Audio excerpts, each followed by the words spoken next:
Análise presidencial. Diz Jorge Sampaio, a educação precisa de ser sentida por todos, a escola está setorizada, falta o gosto de ensinar e aprender. Eu acho que a escola está setorizada, quer dizer, pensa-se muito nos professores, pensa-se muito nos alunos, mas não se pensa em conjunto nisso.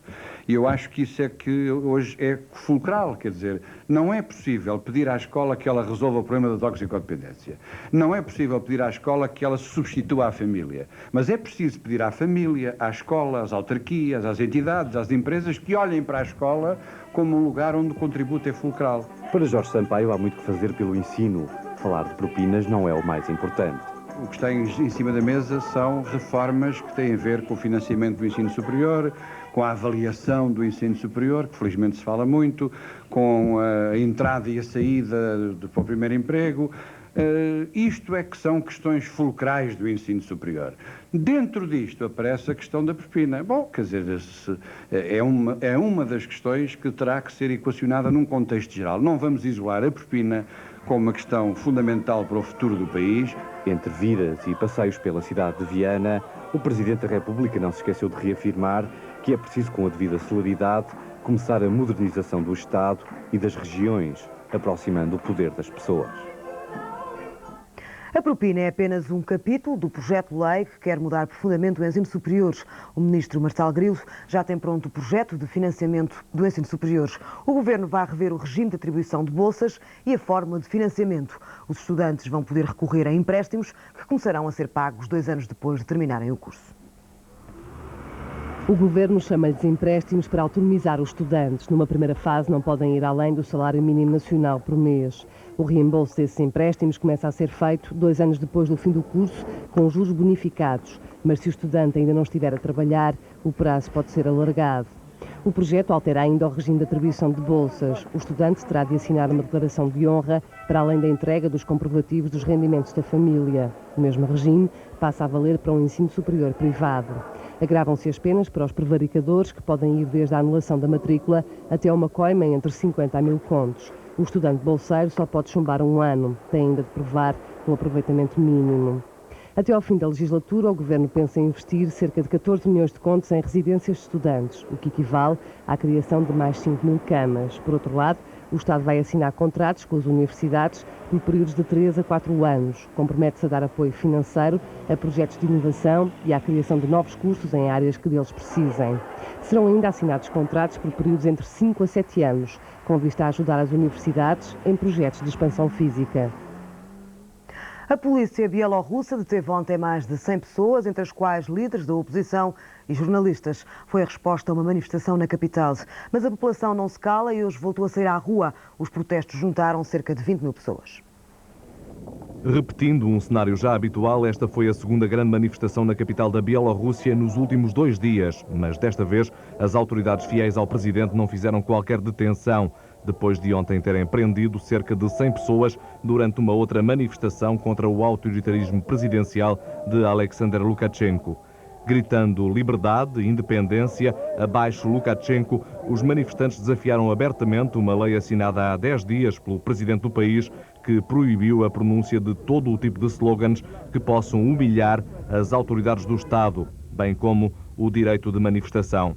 Revoltados com tais disposições e com as limitações impostas à liberdade de imprensa, muitos manifestantes fizeram-se acompanhar da bandeira vermelha e branca adotada em 94 com a independência da Bielorrússia e proscrita por Alexander Lukashenko. Os protestos, que acabaram com um comício de 2 horas, pretendiam assinalar o dia da Constituição Independentista da Bielorrússia e visavam também contestar as intenções de reunificação do país com a Rússia, defendida por Lukashenko.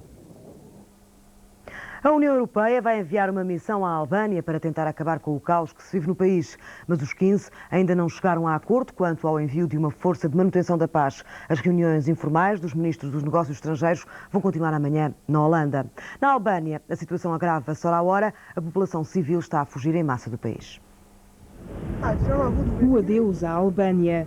Centenas de albaneses abandonam o país natal. Para trás deixam as memórias amargas de um país à beira do colapso. A maioria atravessa a pequena faixa do Adriático que conduz à Itália. Também por via marítima, a Grécia é outro dos destinos. Em viagens que nem sempre decorrem de forma pacífica, como foi o caso de hoje no porto de Durrës, a norte do país. A polícia albanesa começou a disparar contra a multidão de refugiados que pretendia embarcar rumo à Grécia. A multidão desrespeitou o cordão de segurança policial. O incidente provocou 4 mortes. Em fuga estão também os estrangeiros. Os helicópteros norte-americanos são já habituais no céu albanês. Ao lado dos norte-americanos, russos, suíços e albaneses estão em retirada para os Estados Unidos. Da Albânia só recordam o caos e a desordem. Como testemunha um dos 60 britânicos que também abandonaram o país e que chegaram hoje a Londres. Oh, it's absolutely chaotic, yes. It's very, very sad. It's anarchy. I'm not sure whether it's civil war because that implies two sides fighting or more than two sides fighting. It's anarchy. The place has just been looted and we just come out with what we can carry. No sul, os sinais de violência são ainda bem visíveis nas ruas. Um banco foi reduzido a destroços. Os assaltantes tiraram tudo o que puderam. Na capital, pelo contrário, o clima é de calma, com vários tanques do exército albanês em marcha pelas ruas, acolhidos com patriotismo por alguns dos residentes. Numa tentativa de ganhar o apoio da população, reforçada também pela entrega de armas a civis, o governo paga várias vezes o salário médio da Albânia para que os cidadãos se inscrevam numa milícia popular. Um pagamento de 60 contos, recompensa escassa para os milhares de albaneses que perderam as economias nos chamados esquemas piramidais. A Avenida da Boa Vista, no Porto, vai perder os antigos elétricos. É uma notícia para depois do intervalo. Até já.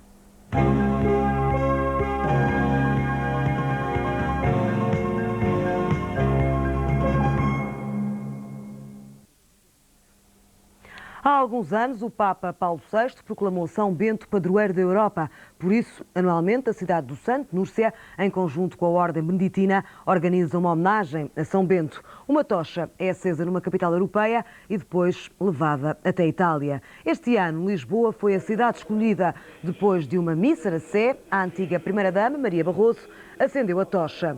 Um gesto simbólico com o qual os beneditinos pretendem sensibilizar as pessoas para a ideia de uma Europa mais unida. E como Portugal é o país anfitrião, este ano o facho de São Bento foi também dedicado à democracia portuguesa e à paz em Angola. O facho foi transportado depois pelas ruas de Lisboa até à Assembleia da República. Amanhã estará em Fátima.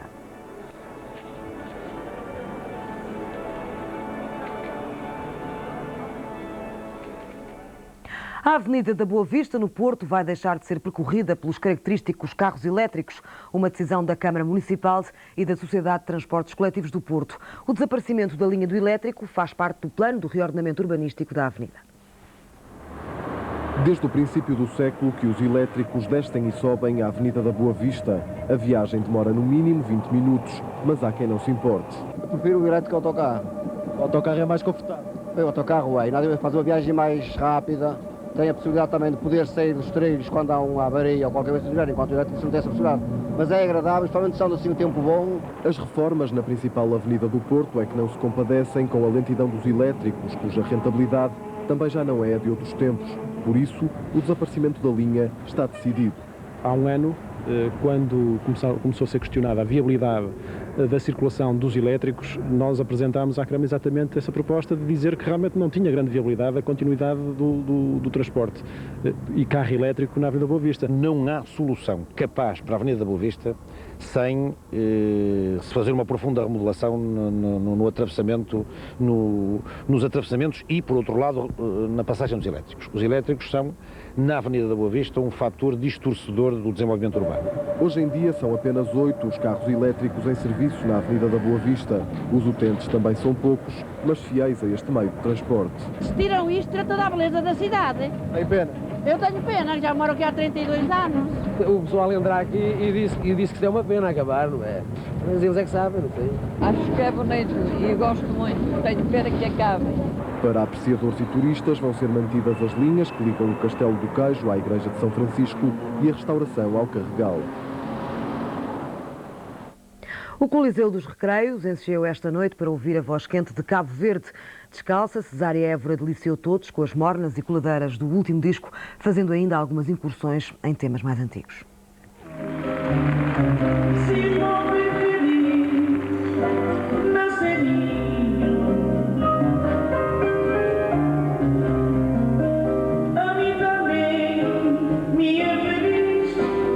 sala cheia, recebeu Cesária com uma ovação.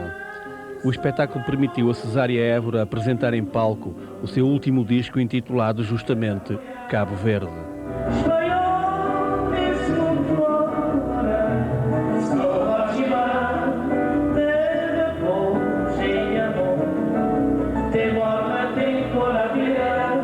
Esta é a voz da maior cantora de Cabo Verde, uma voz moldada pelo caráter de um povo que ama a liberdade e a alegria de viver.